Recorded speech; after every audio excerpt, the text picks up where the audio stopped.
The cover of any sports magazine is a coveted spot for athletes, especially those coming into their prime. Turns out it also makes for a fascinating historical record. Alex Wong is a producer and co host of the Raptors Show on Sports 590 The Fan. His new book shows how. It's called Cover Story: The NBA and Modern Basketball, as told through its most iconic magazine covers. And Alex Wong joins us now from Ontario's capital city. Oh, hey, Alex. Hey Nam, how are you? Really excited to talk to you about this. Congratulations on this book. It's terrific. It just took me back during an era where I was such a basketball head. What was your relationship with sports magazines like Sports Illustrated, Slam, ESPN, the magazine when you were growing up? So I immigrated from Hong Kong, my family and I, to Toronto here in Canada when I was 8 years old. And I remember getting into sports and learning about basketball and all the major sports through reading the magazines.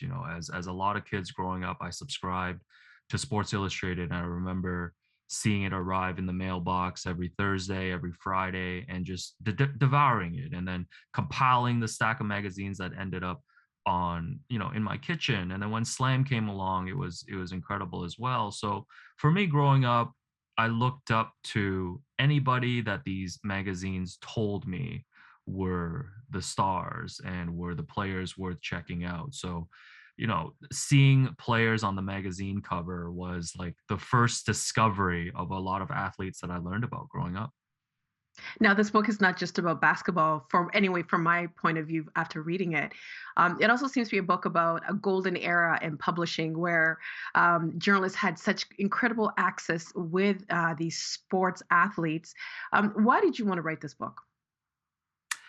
For me personally, the specific idea started after I did a 2016 ESPN feature about Jeremy Lin making back to back Sports Illustrated covers a decade ago when he was going through the Linsanity stretch. And, in doing that feature and talking to Sports Illustrated editors, talking to Pablo Torre, who wrote the two cover stories, and then talking to Asian Americans and Asians around the globe about the impact of seeing someone like Jeremy on the cover of the most popular sports magazine, it really struck me that there were meaningful stories to tell about magazine covers. So ever since then, from 2016, I had the idea in the back of my head that I really wanted to tap into this quote unquote golden era of Sports Illustrated and of the arrival of Slam and other magazines like Sports Illustrated for Women, Source Sports.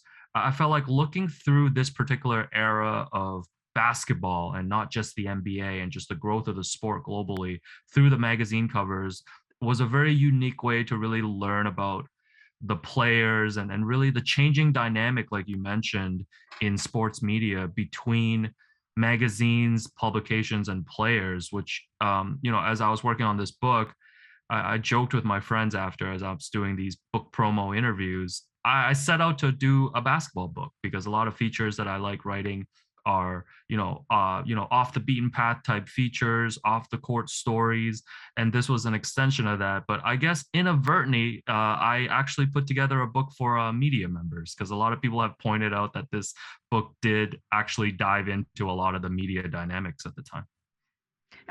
Nowadays we have the Players Tribune, the Undefeated, and you even get like players writing these op-eds themselves. But once upon a time, getting a cover on Sports Illustrated was everything. What did it mean for an athlete to get the cover of an SI magazine?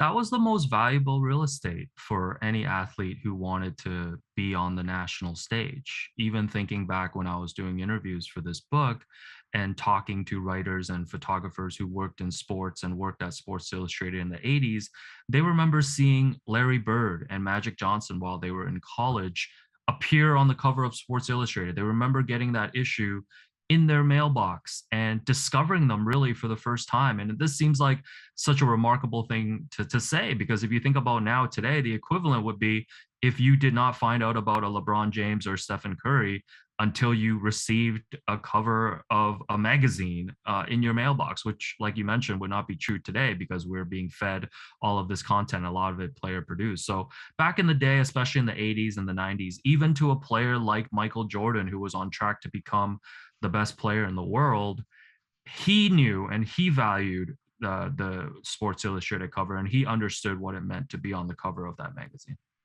But I guess in all sports, we always have these little traditions, right? Where you have to do things a specific way. Otherwise, you might jinx yourself. And there was a jinx related to SI covers. What was that? So the jinx that started going around is that even from the early days of Sports Illustrated back in the 50s and 60s, there was a series of cover athletes across different sports. They could have been Olympians, skaters, skiers. A lot of them either went into slumps after they appeared on the cover. Some of them actually suffered career-ending injuries. And there were also some tragic deaths of cover athletes. And it perpetuated this, I would say, myth of the jinx. And this was something that I explored in the book in terms of, was it a jinx when you went on the Sports Illustrated cover? And I decided to explore that through the lens of just basketball phenoms, high school phenoms, college phenoms who had appeared on the SI cover over the decades.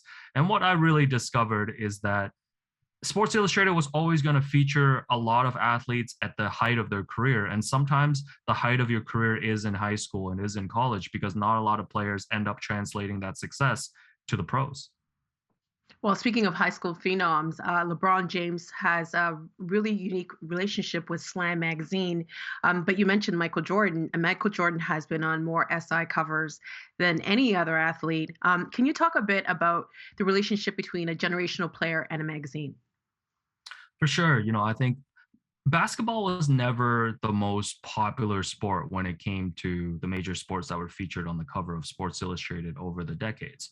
America was predominantly football and then baseball, and even hockey at times was ahead of basketball when it came to national coverage. Now, as the NBA started becoming this global phenomenon starting in the 80s, and Michael Jordan came into the league in 84, basketball started to move to the front of the page at Sports Illustrated. And like you mentioned, most of it was because of Michael Jordan. The world was just fascinated with Michael Jordan, both as a basketball player, but also just as a pop culture star off the court. And Sports Illustrated understood that at the end of the day, we're going to put whoever our audience wants on the cover. And Michael Jordan was always at the front of the national sports conversation. So over the 80s and, for the first decade of Michael's career, as he grew from this great individual scorer to a three-time NBA champion, he developed a great relationship with Sports Illustrated, especially with their lead NBA writer, Jack McCollum. He would invite them into his private space. He would allow them to follow him during the off season when he had charity golf tournaments to talk about his other hobbies off the court. So there was a very good reciprocal relationship, I would say, between Michael and SI. They really benefited from each other. I was actually going to bring that up. And I want to show you two cover photos of MJ from Sports Illustrated. The first one is a cover from 1984 with a photo of Air Jordan scoring over three defenders on the hardwood. The second one is a cover from 1994 with Michael playing baseball. Of course, a lot had changed in his career, but how did his relationship with the magazine change with this last cover? Yeah, so this cover came after he retired for the first time in 1993, and in 94 he had started to pursue a baseball career. And at the time, the managing editor of the magazine, Mark Mulvoy, who was a huge baseball fan and who had made the decision to put Michael on the cover, like you mentioned, a record number of times, thought that this was a farce. Like, he thought this was a publicity stunt. He did not take into account that Michael and his father, who had just passed away, grew up playing baseball, shared a love for the sport, and Michael had always talked about wanting to try the sport. He thought it was a farce. So when Michael Jordan was struggling in spring training, he decided to put those words on the cover, "Bag it, Michael." And he said that the Chicago White Sox, who had signed Jordan and Michael Jordan, are embarrassing the sport of baseball. Michael saw this, and as you can imagine, he was not thrilled about it. And he ended up boycotting SI. He said, "This magazine that I had a great relationship with, I'm never talking to them again. I'm never giving them an interview. I'm never doing a cover shoot with them." And he kept his word for the remainder of his career. And even until today, he has not talked to SI since. And to me, it's kind of remarkable, because we talked about how players have so much control over their narrative now.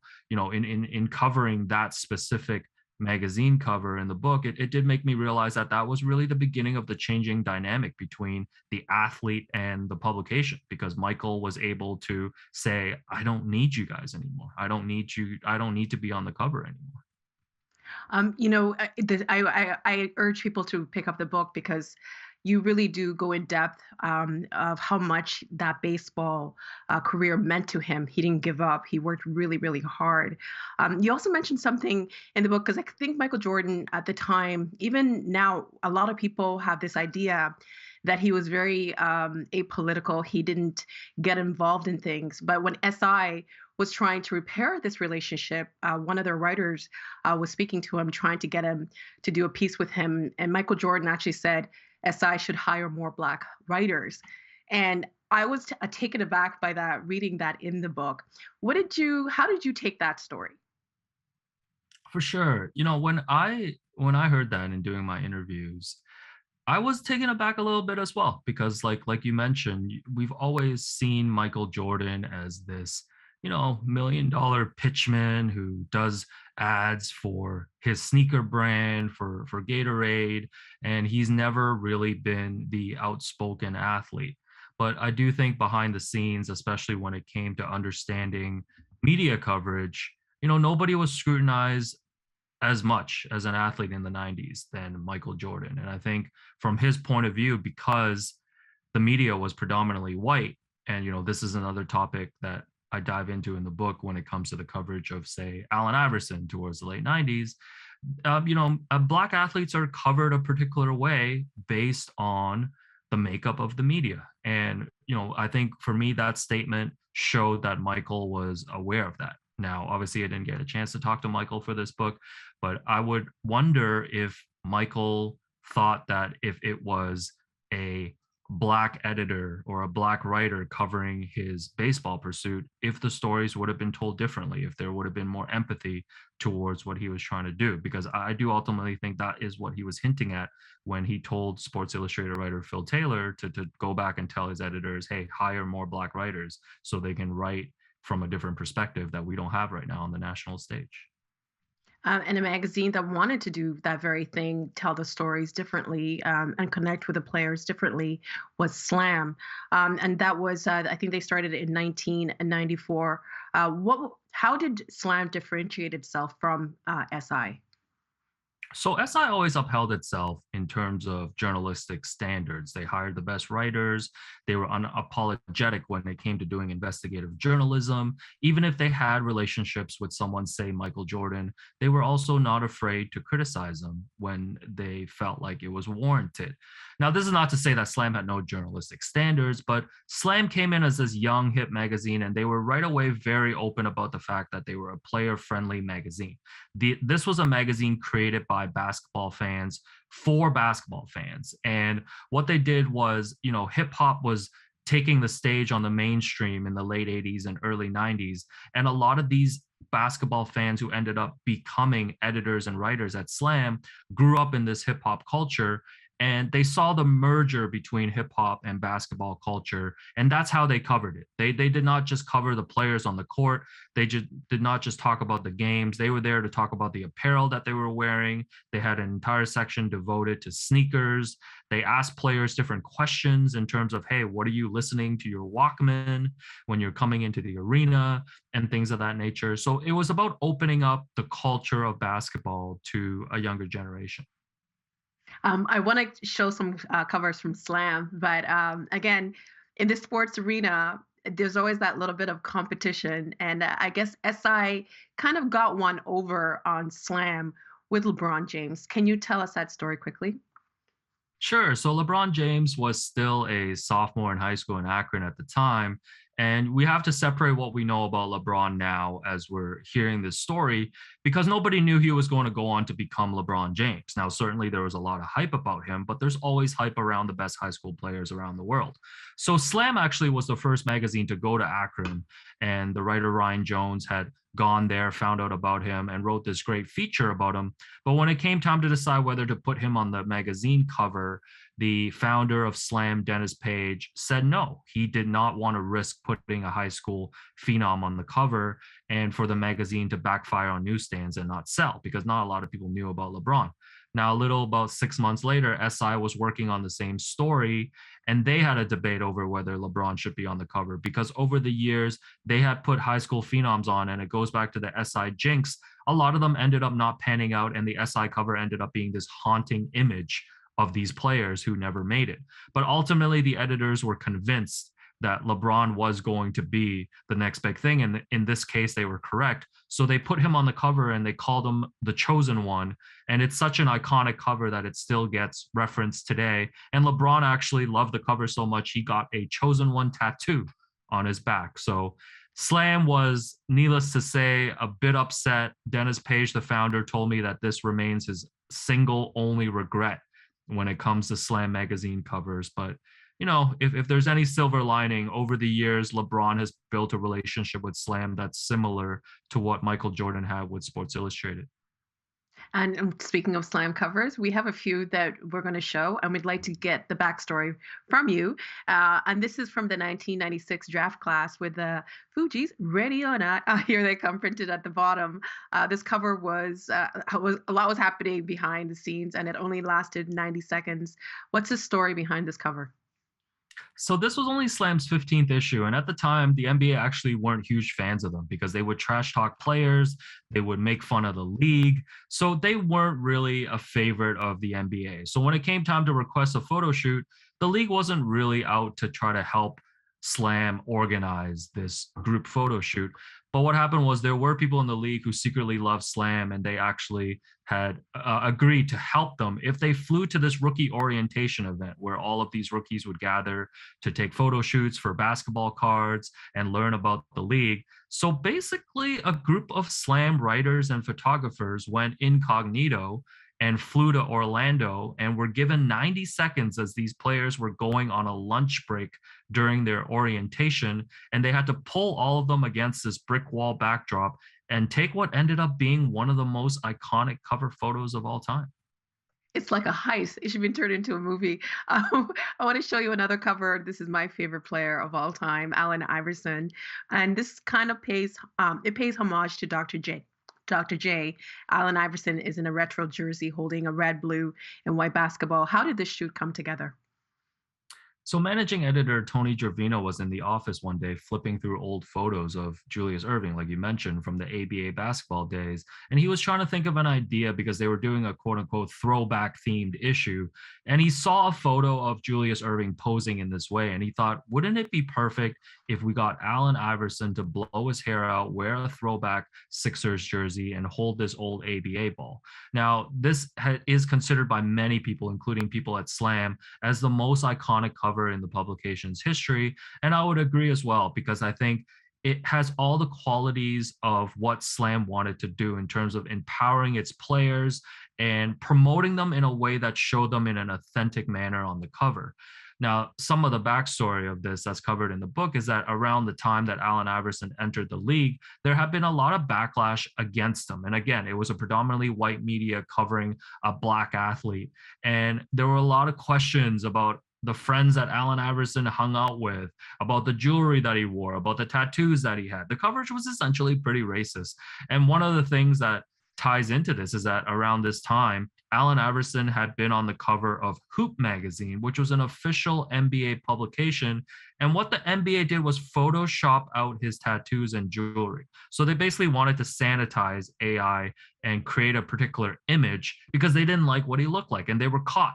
And their excuse was they thought that his tattoo was actually a bite mark on the neck, which actually is like the funniest excuse that I've ever heard. So, the story behind this is that Slam ended up coordinating this photo shoot and having this great, authentic image of Allen Iverson, even though they had to wait 12 hours for him to arrive at a Philadelphia warehouse. And the funniest thing afterwards is that managing editor of Slam, Tony Gervino, recalled that an SI editor had gone out to lunch with him after and said, "Hey, how did you put that wig on Allen Iverson?" Not understanding that that was his actual hair.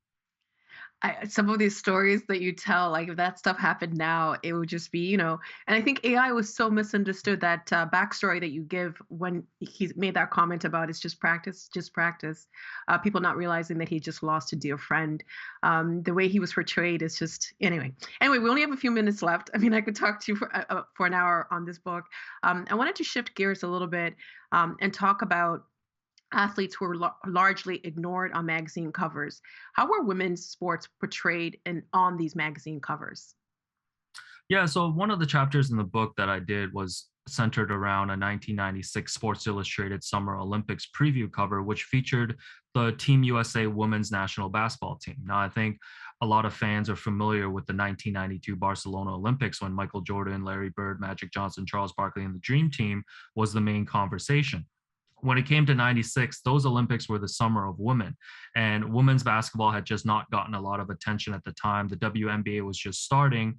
And what I wanted to do in that chapter, and for really the second part of the book, was explore not just who was on the cover, but who wasn't, and why these people aren't on the covers. So the chapter dives into the story of the Olympics. And after the Olympics, there was a lot of momentum for women's sports. And Sports Illustrated actually launched a spin-off magazine called SI for Women.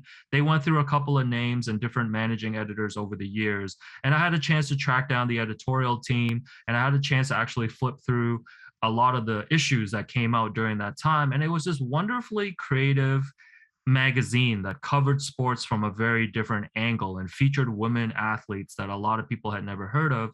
But unfortunately, there was a financial decision that was made in the late 90s, early 2000s, and Sports Illustrated just did not give the women's magazine a runway to succeed. So this is explored in the second part of the book, especially with the arrival of ESPN, the magazine, and them actually The body having issue? more, yeah, the body issue, and also just having more women on the editorial team. Like it goes back to, like you mentioned, Nam, about how Michael Jordan said, "Hey, hire more Black writers." Sometimes it's a very easy solution when you ask yourself, why isn't there more diversity in race and gender on magazine covers?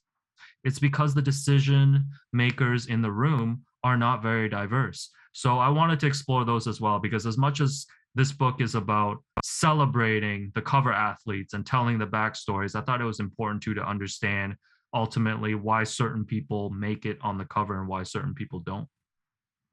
You interviewed over 100 journalists, editors, photographers for this book. How much has the access to athletes changed over the years? Yeah, it has changed so much. I think you referenced it earlier. Back in the day, I think about one of the chapters in my book was about Sports Illustrated writer Michael Silver remembering just pulling Dennis Rodman aside after a basketball game saying, "Hey, I'm writing a potential cover story about you for SI." And Dennis basically said, "All right, cool, just hang out with me for 4 days." Now, if a similar situation were to happen, you would have 5 publicists, 10 managers, probably a personal manager just trying to coordinate maybe a sit down at a coffee shop, and everything would be very planned and very meticulously organized. And you don't have that organic relationship anymore between reporters and players. And, I know this is a completely other topic that would probably take hours to parse, but like, I don't know if that's good, because you talk about players writing their own essays and players producing their own documentaries. Are we only getting the side of the story that the player wants us to have? And a lot of times that is the case. And, through looking at these old cover stories and magazine covers and understanding the access that journalists have, you can see the value in that. There was room for these journalists to explore a side of the athlete that I don't think exists anymore today. And that story that you told about Dennis Rodman was just incredible. Do you think that the expectations, just to build on what you were just saying, do you think what we expect from athletes has also changed?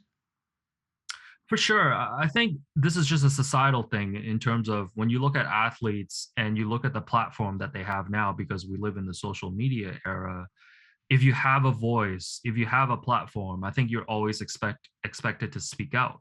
Now, I think that has done a lot of great things in terms of athletes being willing to stand in front of the camera and fight for social issues and raise awareness for different things. I'm thinking about everyone from Jeremy Lin's, speaking about Asian issues, and a lot of athletes across the NBA, even looking at the Raptors like Kyle Lowry and Fred VanVleet.